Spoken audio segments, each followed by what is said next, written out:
хамгийн гол нь одоо хин ялагч болох нь гол нь биш те. Бид бүгд өөрсдийгөө ялж чадлаа.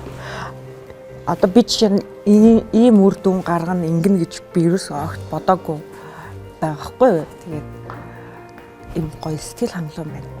Тэгж ингээ буулгахын тулд нөгөө эрүүл хооллолтой холбоотой бүх юм ингээл багш хэлж байгаа. Тэнгүүт давхар судлаал те. Ерөнхийдөө бол донтсон гэх юм уу.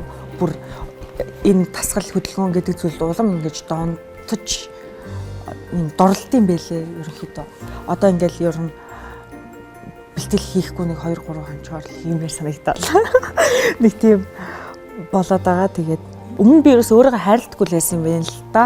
Ерөнхийдөө өөрийгөө гоё хайрлсан гоё 45 хоног байлаа. Тасгал хийгээд ахаар бүр юм ямар ч стрессгүй тэ бүр юм гоё сэтгэл санааны гоё бясалгал болж өгдөг. Хөлс гараад ингээд ирэхээр тэгээд одоо л салахгүй хаа би.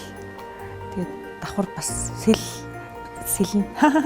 Ер нь л хүссэн бүхнэл туршиж үзэл гэж бодож байна. Хөөсөө залуул.